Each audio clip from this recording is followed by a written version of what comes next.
Yes, ma'am. Today, we are going to begin with the first chapter of Business Statistics 2, Binomial and Poisson Distribution. Last semester ಅಲ್ಲಿ ನಾವು frequency distribution ಅನ್ನ ಕಲ್ತಿದ್ದೇವೆ. ಹೌದಾ? Frequency distribution ಹೇಗೆ ತೋರಿಸ್ತಿದ್ರು ನಮಗೆ X values ಅನ್ನ ಕೊಡ್ತಾ ಇದ್ರು ಮತ್ತೆ ಅದರ ಜೊತೆಗೆ ಫ್ರೀಕ್ವೆನ್ಸಿನ ಕೊಡ್ತಾ ಇದ್ರು. ಸೊ ಇದಕ್ಕೆ ನಾವೇನಂತ ಕರಿತಿದ್ವಿ? Frequency distribution. ಇದೇ ಫ್ರೀಕ್ವೆನ್ಸಿ ಡಿಸ್ಟ್ರಿಬ್ಯೂಷನ್ ಅನ್ನ ನಾವು ಪ್ರೊಬಾಬಿಲಿಟಿಯಲ್ಲೂ ಕೂಡ ನೋಡಿದ್ವಿ. ಸೊ ಎಕ್ಸ್ ವ್ಯಾಲ್ಯೂಸ್ ಕೊಡ್ತಾ ಇದ್ರು, ಬಟ್ ಇನ್ಸ್ಟೆಡ್ ಆಫ್ ಎಫ್ ಅಲ್ಲಿ ಏನ್ ಕೊಡ್ತಾ ಇದ್ರು? ಪ್ರೊಬಾಬಿಲಿಟಿ ಆಫ್ ಎಕ್ಸ್ ಕೊಡ್ತಾ ಇದ್ರು. ಹೌದಾ? Probability of X. So somewhere here X is 1, 2, 3, 4 ಅಂತ ಅಂದ್ರೆ ಇಲ್ಲಿ 0.1, 0.3, 0.4 ಈ ತರ ನಾವು ಡಿಸ್ಟ್ರಿಬ್ಯೂಷನ್ ಅನ್ನ ನೋಡಿ ಎಕ್ಸ್ಪೆಕ್ಟೇಷನ್, ಮ್ಯಾಥಮೆಟಿಕಲ್ ಎಕ್ಸ್ಪೆಕ್ಟೇಷನ್ ಅನ್ನ ಕ್ಯಾಲ್ಕುಲೇಟ್ ಮಾಡಿದ್ವಿ. ಹೌದಾ? ಈಗ ಈ ಫ್ರೀಕ್ವೆನ್ಸಿ ಡಿಸ್ಟ್ರಿಬ್ಯೂಷನ್ ಅನ್ನ ನಾವು ಪ್ರೊಬಾಬಿಲಿಟಿಗೆ ಅಪ್ಲೈ ಮಾಡಿದಾಗ it is called as theoretical distribution. ಅದಕ್ಕೆ ನಾವು ಫ್ರೀಕ್ವೆನ್ಸಿ ಡಿಸ್ಟ್ರಿಬ್ಯೂಷನ್ ಅಂತ ಕರೆಯಲ್ಲ. ಯಾವಾಗ ನಾವು ಫ್ರೀಕ್ವೆನ್ಸಿನ ಪ್ರೊಬಾಬಿಲಿಟಿಗೆ ಅಪ್ಲೈ ಮಾಡ್ತೀವಿ, it becomes theoretical distribution. So ಈಗ ನಾವು ಪ್ರೊಬಾಬಿಲಿಟಿ ಎಂಡಿಗೆ ಏನ್ ಕಲ್ತ್ವಿ ಅದನ್ನೇ ಇಲ್ಲಿ ಎಕ್ಸ್ಟೆಂಡ್ ಮಾಡ್ತೀವಿ.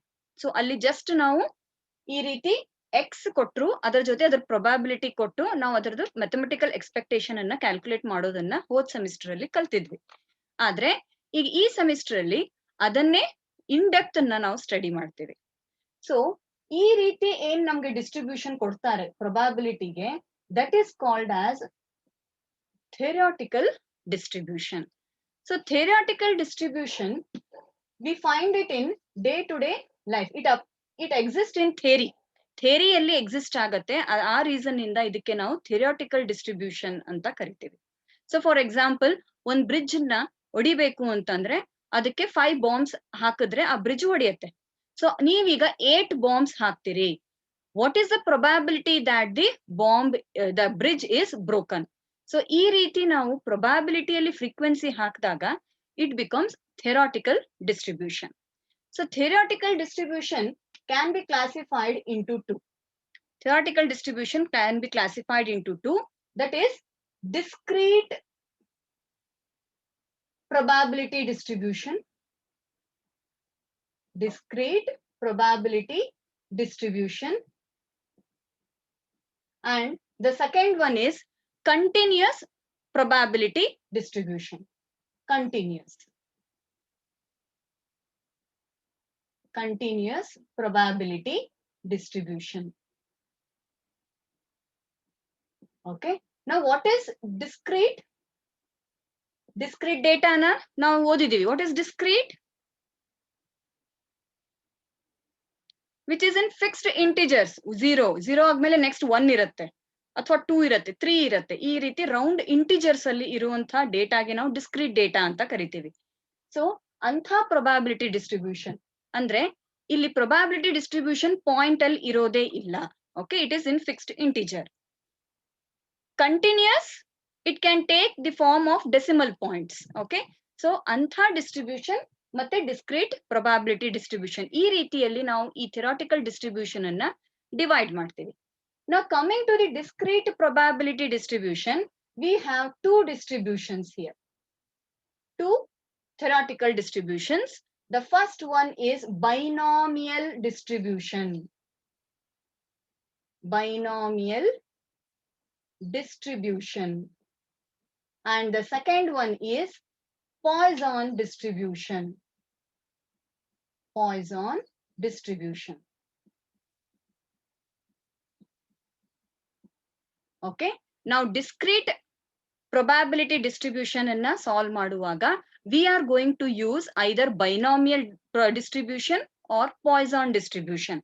ಅದೇ continuous probability distribution ಕೊಟ್ಟಿರುವಾಗ ಅಂದ್ರೆ it can take any value. So in point 0.1, 0.2 ಈ ತರ ಕಂಟಿನ್ಯೂಸ್ ಆಗಿರುತ್ತೆ, ಕ್ಲಾಸ್ ಇಂಟರ್ವಲ್ ಇರುತ್ತೆ ಅಲ್ಲಿ. ಓಕೆ, ಸೊ ಅಲ್ಲಿ ಇಂಟರ್ವಲ್ ಅಂದಾಗ 10 to 20 ಅಂದಾಗ 10 to 20 ಎನಿ ವ್ಯಾಲ್ಯೂ ತಗೋಬಹುದು. ಅದು 10.1, 10.2 ಈ ತರ any value when it can take, we call it as continuous probability distribution. Other under ಅಲ್ಲಿ ನಾವು ಕಲಿಯುವಂತ distribution normal distribution. Normal distribution. Okay, so these are the three distributions which are available: binomial distribution, Poisson distribution, and normal distribution. So binomial ಮತ್ತೆ Poisson distribution, we will be using it for discrete probability distribution. Discrete ಆಗಿರುತ್ತೆ, continuous interval ಇರಲ್ಲ, ಅಲ್ಲಿ class interval ಇರಲ್ಲ, fixed integers value ಬರುತ್ತೆ. Continuous, we are going to use normal distribution. So ಇವೆರಡು ಏನಿದೆ discrete probability distribution ಅನ್ನ ನಾವು first chapter ಅಲ್ಲಿ ಕಲಿತೀವಿ, ನಾರ್ಮಲ್ ಡಿಸ್ಟ್ರಿಬ್ಯೂಷನ್ ಅನ್ನ ನಾವು ಸೆಕೆಂಡ್ ಚಾಪ್ಟರ್ ಅಲ್ಲಿ ಕಲಿತೀವಿ. Okay, is this clear? Now let us proceed with the first distribution, that is binomial distribution. What is binomial? Bi ಅಂತಂದ್ರೆ ಅರ್ಥ ಏನು? What is bi? ಎರಡು. So bi stands for two. So bicycle ಅಂತ ಹೇಳ್ತೀವಿ, ಯಾಕಂತಂದ್ರೆ ಅಲ್ಲಿ ಎರಡು ಚಕ್ರಗಳಿರುತ್ತೆ, bicycle. ಓಕೆ, ಮೂರು ಗಾಲಿಗಳಿತ್ತು ಅಂತಂದ್ರೆ ಟ್ರೈಸೈಕಲ್ ಅಂತ ಕರಿತೀವಿ. ಓಕೆ, ಸಿಂಗಲ್ ಇತ್ತು ಅಂತಂದ್ರೆ ಮೋನೋ ಅಂತ ಹೇಳ್ತೇವೆ. Okay, so the name itself says binomial ಅಂತಂದ್ರೆ there are two. Bi means two. So ಇಲ್ಲಿ ಟೂ ಪ್ಯಾರಾಮೀಟರ್ಸ್ ಗಳಿರುತ್ತೆ.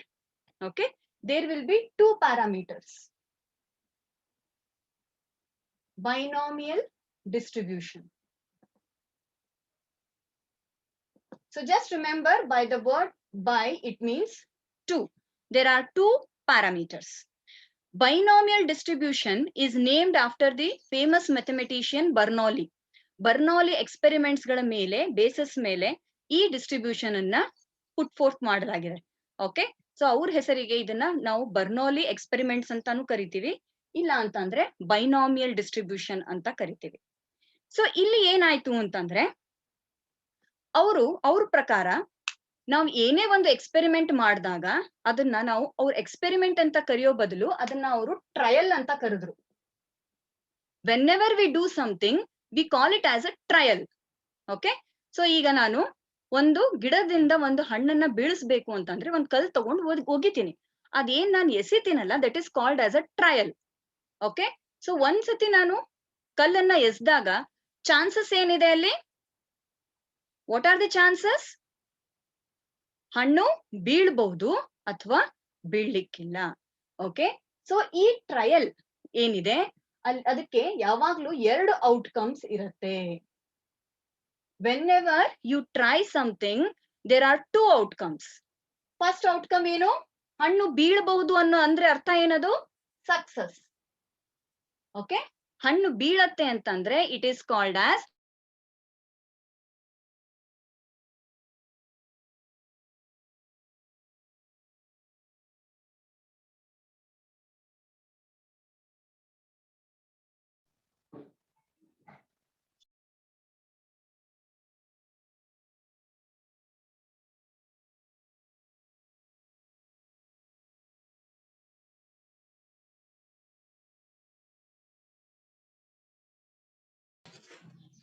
ಏನು ಕೇಳಿಸ್ತಾ ಇಲ್ಲ ma'am.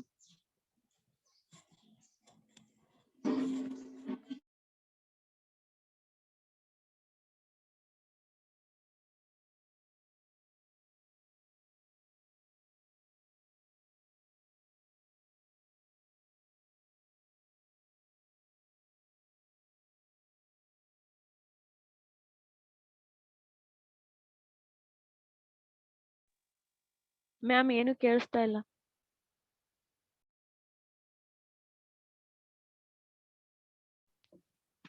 So what did Bernoulli said? ನಾವು ಪ್ರತಿಯೊಂದು ಟ್ರೈ ಏನ್ ಮಾಡ್ತೀವಿ that is called as trial. ಪ್ರತಿಯೊಂದು ಟ್ರಯಲ್ಗೆ ಎರಡು ಔಟ್ಕಮ್ಗಳು ಸಾಧ್ಯ. ಒಂದು ನಮ್ ಟ್ರೈ ಮಾಡಿರೋದು ಸಕ್ಸಸ್ ಆಗ್ಬೋದು ಅಥವಾ ಫೇಲ್ ಆಗ್ಬೋದು. So there is trial. Every trial has two mutually exclusive outcomes. ಯಾವ್ದದು? ಸಕ್ಸಸ್ ಮತ್ತೆ ಫೇಲ್ಯೂರ್. ಸೊ ಒಂದ್ಸತಿ ನೀವು ಕಲ್ಲನ್ನ ಎಸೆದ್ರಿ ಒಂದು ಹಣ್ಣು ಬೀಳ್ಸೋದಕ್ಕೆ ಅಂತಂದ್ರೆ ಅದು ಹಣ್ಣು ಬಿದ್ರೆ ಸಕ್ಸಸ್ ಆಗತ್ತೆ, ಹಣ್ಣು ಬೀಳ್ಲಿಲ್ಲ ಅಂತಂದ್ರೆ ಫೇಲ್ಯೂರ್ ಆಗತ್ತೆ. ಹಾಗಂತ ಹೇಳಿ ಒಂದೇ ಸತಿ ನೀವು ಕಲ್ಲನ್ನ ಎಸ್ದು ಕುತ್ಕೊಂತೀರಾ, ನೆಕ್ಸ್ಟ್ ಏನ್ ಮಾಡ್ತೀರಿ? ಅದು ಫೇಲ್ ಆಯ್ತು ಅಂತಂದ್ರೆ ಇನ್ನೊಂದು ಕಲ್ಲನ್ನ ತಗೊಂತೀರಿ, ಇನ್ನೊಂದ್ ಸತಿ ಎಸಿತೀರಿ. ಅವಾಗ ಮತ್ತೆ ಔಟ್ಕಮ್ ಏನಿರುತ್ತೆ? Success or failure. ಇದೇ ರೀತಿ ನೀವು ಎಷ್ಟು ಸತಿ ಬೇಕಾದ್ರೂ ಟ್ರೈ ಮಾಡ್ಬೋದು. ಆಮೇಲೆ ಈ ಒಂದ್ಸತಿ ಟ್ರೈ ಮಾಡಿದ್ರಿಂದ ಬಂದಿರೋ ಔಟ್ಕಮ್ ನೆಕ್ಸ್ಟ್ ಟೈಮ್ ನೀವು ಏನ್ ಟ್ರೈ ಮಾಡ್ತೀರಿ ಅದಕ್ಕೆ ಏನೂ ಸಂಬಂಧ ಇರಲ್ಲ. ಸೊ ಈ ಸತಿ ಹಣ್ಣು ಬಿದ್ದಿಲ್ಲ ಅಂದ ತಕ್ಷಣ ನೆಕ್ಸ್ಟ್ ಟೈಮು ಹಣ್ಣು ಬೀಳಲ್ಲ ಅನ್ನೋ ಯಾವ್ದು ಲಿಂಕ್ ಇಲ್ಲ, ಅಥವಾ ಈ ಸತಿ ಬಿತ್ತು ನೆಕ್ಸ್ಟ್ ಟೈಮು ಬೀಳತ್ತೆ ಅನ್ನೋದು ಯಾವ್ದು ಲಿಂಕ್ ಇರಲ್ಲ. So these trials are independent. Okay, these trials are independent. So ಇವ್ರು ಏನ್ ಮಾಡಿದ್ರು, ಈ ಟ್ರಯಲ್ ಗೆ 2 ಔಟ್ಕಮ್ ಬಂತು, success and failure. Success is identified by P. Okay, success is identified by P and failure is identified by Q. So Q is equal to 1 minus P.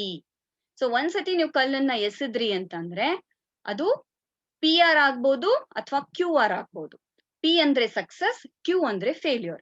Q ನ ನಾವು ಇನ್ನೊಂದ್ ರೀತಿ ಹೇಗ್ ಫೈಂಡ್ ಔಟ್ ಮಾಡ್ಬೋದು, 1 minus P. So 1 minus success is equal to failure. So ಈ ರೀತಿ we can identify success and failure. Success is P and failure is identified by Q. Okay, so as the name says, binomial ಅಂದ್ರೆ 2, ಇಲ್ಲಿ 2 parameters ಗಳು ಬರುತ್ತೆ. These 2 parameters are N and P. N and P ಅನ್ನೋ 2 parameters ಗಳು ಇಲ್ಲಿ ಬರುತ್ತೆ. N ಅಂತಂದ್ರೆ number of trials, P ಅಂತಂದ್ರೆ ಪ್ರೊಬ್ಯಾಬಿಲಿಟಿ. ಓಕೆ, ಸೊ N ನಾವು ಎಷ್ಟು ಸತಿ ಕಲ್ಲನ್ನ ಹೊಡಿತೀವಿ ಅನ್ನೋದು N. ಇದು ಫಿಕ್ಸ್ಡ್ ಇರತ್ತೆ, ನೋನ್ ಇರತ್ತೆ, ಗೊತ್ತಿರತ್ತೆ. ನಾವ್ ಎಷ್ಟು ಸತಿ ಒಗಿತೀವಿ ಅನ್ನೋದು ಫಿಕ್ಸ್ಡ್ ಇಂಟಿಜರ್ಸ್ ಅಲ್ಲಿ ಇರತ್ತೆ. ಯಾವಾಗ್ಲೂ ನಾವು ಕಲ್ಲು ಒಂದ್ಸತಿ ಎಸಿಬಹುದು, 2 ಸತಿ, 3 ಸತಿ, 1.5, 2.5 ಅಂತ ಬರಲ್ಲ. ಹಾಗಾಗಿ ಇದಕ್ಕೆ ನಾವು ಡಿಸ್ಕ್ರೀಟ್ ಡಿಸ್ಟ್ರಿಬ್ಯೂಷನ್ ಅಂತ ಕರಿತೀವಿ. Okay, so N means number of trials and P means probability. Okay, and P means probability. So ಈ 2 ಪ್ಯಾರಾಮೀಟರ್ಸ್ ಇರೋದ್ರಿಂದ ಇದಕ್ಕೆ ಹೆಸರು ಬಂದಿರೋದು ಬೈನಾಮಿಯಲ್ ಅಂತ. ಓಕೆ, ಸೊ ಈ binomial distribution with the 2 parameters is denoted as B, N, P. So ಈ binomial distribution ಅನ್ನ ನಾವು ಹೇಗ್ ಡಿನೋಟ್ ಮಾಡ್ತೀವಿ, 2 ಪ್ಯಾರಾಮೀಟರ್ಸ್ ಇರೋದ್ರಿಂದ B is binomial distribution bracket N, P. N is number of trials and P is probability. Okay, so ಇದರದು probability mass function ಹೇಗ್ ಬರುತ್ತೆ ಅಂತ ನೋಡೋಣ. So binomial distribution probability mass function is denoted with, so probability mass function of binomial distribution is equal to Px. Probability mass function of x is equal to NCx P raised to x Q N minus x. This is the probability mass function of binomial distribution. Probability mass function of x is equal to NCx. Okay, N is number of trials, X is ನೀವು ಎಷ್ಟು ಸತಿ ಅದನ್ನ attempt ಮಾಡಿದ್ರಿ, ಎಷ್ಟನೇ ಸತಿ, first time, second time, third time, ಇದು X value change ಆಗ್ತಾ ಹೋಗುತ್ತೆ. ಫಸ್ಟ್ ಟೈಮ್ 1, ಸೆಕೆಂಡ್ ಟೈಮ್ 2 ಅಂತ ಚೇಂಜ್ ಆಗ್ಕೊಂತ ಹೋಗುತ್ತೆ. P raised to x, ಇಲ್ಲಿ ಯಾವ ವ್ಯಾಲ್ಯೂ ತಗೊಂತಿರೋ ಅದೇ P ಗೆ ತಗೊಂತೀರಿ. P is success. Q is failure. Failure ಅನ್ನ N minus x ಅಂತ ಮಾಡ್ತೀವಿ. So this is the probability mass function of binomial distribution. So ಇಲ್ಲಿ x is equal to 0 ಇಂದ ಹಿಡಿದು n ವರೆಗೂ x ವ್ಯಾಲ್ಯೂ ಹೋಗುತ್ತೆ. P is always greater than 0 but less than 1. Okay, so it is greater than 0 but it is less than 1, and Q is equal to 1 minus P. Okay, so this distribution, ಈ function ಅನ್ನ ಬರ್ಕೊಳ್ಳಿ, NCx P raised to x into Q raised to n minus x, where x is equal to 0, 1, 2 till n. ಅದು depend ಆಗತ್ತೆ problem ಮೇಲೆ, ಎಷ್ಟು ಸತಿ ನೀವು trial ಮಾಡ್ತೀರಿ ಅನ್ನೋದ್ರ ಮೇಲೆ. P ವ್ಯಾಲ್ಯೂ ಯಾವಾಗ್ಲೂ 0 ಕಿಂತ ಜಾಸ್ತಿ ಇರತ್ತೆ, ಆದ್ರೆ 1 ಕಿಂತ ಕಮ್ಮಿ ಇರತ್ತೆ. ಮತ್ತೆ Q is equal to 1 minus P. Okay, so this is the mass function of binomial distribution. So binomial distribution ಗೂ ಕೂಡ ನಾವು mean ಅನ್ನ find out ಮಾಡಬಹುದು. So mean of binomial distribution is equal to n into p. Okay, ex is equal to np, that is n into p. ಮೀನ್ ಜೊತೆಗೆ ನಾವು ಇದರದ್ದು variance ಕೂಡ find out ಮಾಡಬಹುದು. Variance VAR bracket x, variance of x is equal to NPQ ಅಥವಾ NP bracket 1 minus p. 1 minus p ಅಂದ್ರೆ ಅರ್ಥ ಏನು? Q. So in short it is NPQ. So ನಾವು ಮೀನ್ ಫೈಂಡ್ ಔಟ್ ಮಾಡಬಹುದು, ವೇರಿಯನ್ಸ್ ಫೈಂಡ್ ಔಟ್ ಮಾಡಬಹುದು, ಅದೇ ರೀತಿ ಸ್ಟ್ಯಾಂಡರ್ಡ್ ಡಿವಿಯೇಷನ್ ಕೂಡ ನಾವು ಫೈಂಡ್ ಔಟ್ ಮಾಡಬಹುದು. So standard deviation of binomial distribution will be SDX square root of variance of x or square root of NPQ. So variance ಏನ್ ಬಂದಿರುತ್ತೆ ನಿಮ್ಗೆ ಅದರದೇ ಸ್ಕ್ವೇರ್ ರೂಟ್ ನೀವು ತಗೊಂಡ್ಬಿಟ್ರೆ it will be standard deviation. Okay, ಆದ್ರೆ ಒಂದಿಲ್ ನೆನಪೇನ್ ಇಟ್ಕೋಬೇಕು ಅಂತಂದ್ರೆ ಬೈನಾಮಿಯಲ್ ಡಿಸ್ಟ್ರಿಬ್ಯೂಷನ್ ಅಲ್ಲಿ ಯಾವಾಗ್ಲೂ mean is greater than variance. ಅಂದ್ರೆ NP is always greater than NPQ. ಯಾಕೆ ಅಂತಂದ್ರೆ Q 0 to 1 ಬಿಟ್ವೀನ್ ಇರುತ್ತೆ. ಹಾಗಾಗಿ ಅದನ್ನ ನೀವು 0.5 ಇಂದ ಮಲ್ಟಿಪ್ಲೈ ಮಾಡಿಬಿಟ್ಟಾಗ ಅದರ ವ್ಯಾಲ್ಯೂ ಕಮ್ಮಿ ಆಗೋಗುತ್ತೆ.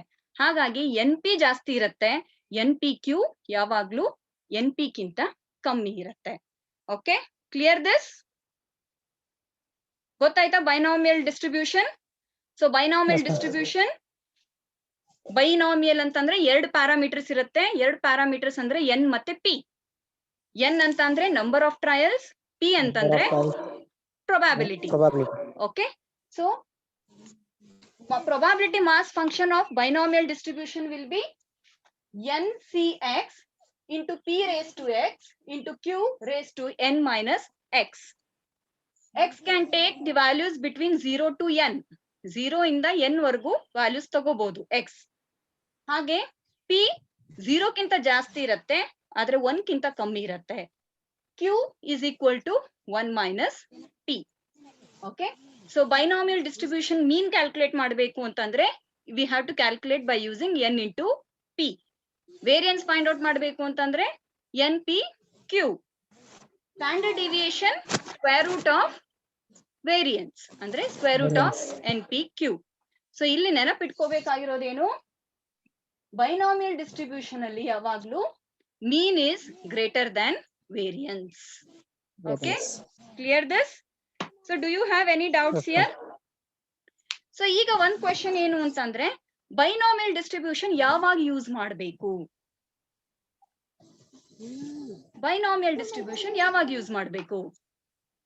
Binomial distribution is used when you know the trials are independent. ಒಂದು ಟ್ರಯಲ್ಗೆ ಇನ್ನೊಂದು ಟ್ರಯಲ್ ಇಂಡಿಪೆಂಡೆಂಟ್ ಆಗಿರ್ಬೇಕು. ಅಂದ್ರೆ ಈಗ ನಾನು ಒಂದು ಟ್ರೈ ಮಾಡಿದ್ರೆ ಅದರ ರಿಸಲ್ಟ್ ಇನ್ನೊಂದ್ಸತಿ ಟ್ರೈ ಮಾಡಿದಾಗ ಅದರ ರಿಸಲ್ಟ್ ಗೆ ಏನು ಸಂಬಂಧ ಇರಬಾರ್ದು. ಸೊ ಫಾರ್ ಎಕ್ಸಾಂಪಲ್, ಕಾಯಿನ್ ಅನ್ನ ನೀವು ಟಾಸ್ ಮಾಡ್ತೀರಿ, ಹೆಡ್ ಬಂತು, ಒಂದ್ ಟ್ರಯಲ್ ಅಲ್ಲಿ ಹೆಡ್ ಬಂತು. ಸೆಕೆಂಡ್ ಟ್ರಯಲ್ ಅಲ್ಲಿ ಹೋದ್ಸತಿ ಹೆಡ್ ಬಂತು ಅಂತ ಹೇಳಿ ಈ ಸಲಿನೂ ಹೆಡ್ ಬರಬೇಕು ಅಂತ ಇದೆಯಾ? ಇಲ್ಲ. ಸೊ ಇಂಡಿಪೆಂಡೆಂಟ್ ಆಗಿರುತ್ತೆ. ಸೊ ಯಾವಾಗ trials are independent you have to use binomial distribution. ಇದ್ರ ಜೊತೆಗೆ ಯಾವಾಗ ಟ್ರಯಲ್ಗೆ ಎರಡೇ ಎರಡು ಔಟ್ಕಮ್ ಸಾಧ್ಯ ಇರುತ್ತೋ, ಅಂದ್ರೆ ಒಂದು ಸಕ್ಸಸ್ ಇರಬೇಕು, ಒಂದು ಫೇಲ್ಯೂರ್ ಇರಬೇಕು, ಎರಡೇ ಚಾನ್ಸಸ್ ಇದ್ದಾಗ ಬೈನಾಮಿಯಲ್ ಡಿಸ್ಟ್ರಿಬ್ಯೂಷನ್ ಯೂಸ್ ಆಗುತ್ತೆ. For example again head or tail ಎರಡೇ ಔಟ್ಕಮ್ ಸಾಧ್ಯ. ಇಲ್ಲಿ ಎರಡಕ್ಕಿಂತ ಜಾಸ್ತಿ ಔಟ್ಕಮ್ ಬರುತ್ತೆ ಅಂತ ಅಂದಾಗ we cannot use binomial distribution. Okay, so binomial distribution use ಮಾಡಬೇಕು ಅಂತಂದ್ರೆ ಎರಡೇ ಔಟ್ಕಮ್ ಇರಬೇಕು, ಸಕ್ಸಸ್ ಅಂಡ್ ಫೇಲ್ಯೂರ್. ಸೊ ನಾನೀಗ ಹೆಡ್ ಬರುತ್ತೆ ಅಂತ ಅಂದ್ರೆ ಹೆಡ್ ಬಂತು ಅಂತಂದ್ರೆ ಸಕ್ಸಸ್, ಟೇಲ್ ಬಂತು ಅಂತಂದ್ರೆ ಫೇಲ್ಯೂರ್. ಇವೆರಡೇ ಯಾವಾಗ ಸಾಧ್ಯತೆಗಳಿರುತ್ತೆ ಅವಾಗ ಬೈನಾಮಿಯಲ್ ಡಿಸ್ಟ್ರಿಬ್ಯೂಷನ್ ಯೂಸ್ ಆಗತ್ತೆ. Clear this? Any doubts do you have? No, ma'am. Okay, now let us solve a problem. Let's take a problem. So now no problem. This problem, let us see. A binomial variable has parameters n is equal to 4. n 4 ಅಂತಂದ್ರೆ ಅರ್ಥ ಏನು? Number of trials is 4 and probability is 0.3. Write down the PMF, that is probability mass function, and all the probability terms. So probability mass function ಏನಿದೆ? Px is equal to ncx into p raised to x into q raised to n minus x. ಈಗ ಈ probability mass function ಅನ್ನ ಇಲ್ಲಿ ಕೊಟ್ಟಿರುವಂತ values ಗೆ fit ಮಾಡಬೇಕು. So how we are going to do it? Px is equal to n ಎಷ್ಟಿದೆ? n is 4. 4c. x ಎಷ್ಟಿದೆ? x first time ನೀವು try ಮಾಡಿಲ್ಲ 0, ಸೆಕೆಂಡ್ ಟೈಮ್ 1, ಥರ್ಡ್ ಟೈಮ್ 2, 3, 4 ವರೆಗೂ ಹೋಗತ್ತೆ. ಓಕೆ, ಸೊ ಇಲ್ಲಿ ಸದ್ಯಕ್ಕೆ x ತಗೊಳ್ಳಿ into p. How much is p? 0.3. 3 raised to x into q ಎಷ್ಟಾಯ್ತು ಹಾಗಾದ್ರೆ? q is 1 minus p. 1 minus p ಅಂದ್ರೆ ಎಷ್ಟು? q ಎಷ್ಟಾಗತ್ತೆ? 1 minus p ಅಂದ್ರೆ 0.3, it will be 0.7. So 0.7 raised to 4 minus x. This is the probability mass function. ಈಗ ಅವ್ರೇನ್ ಹೇಳ್ತಾರೆ, write down all the probability terms. Probability terms ಅಂತಂದ್ರೆ x value 0 ಇಂದ start ಮಾಡಿ n ವರೆಗೂ ತಗೊಂಡು ಹೋಗಿ ಅದನ್ನ ಬರೀರಿ ಅಂತ ಹೇಳ್ತಾರೆ. So first one, the probabilities will be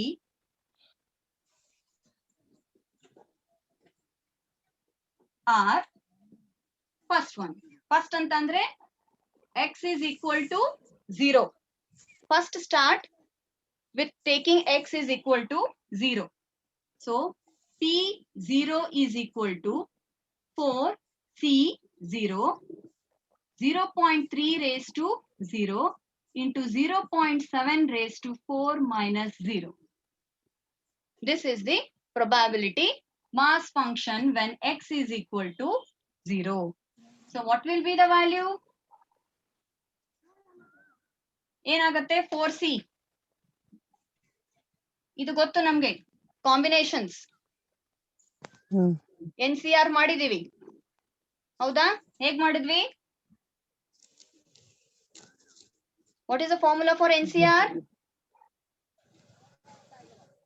Yes. How do you do it? NCR formula ಏನು?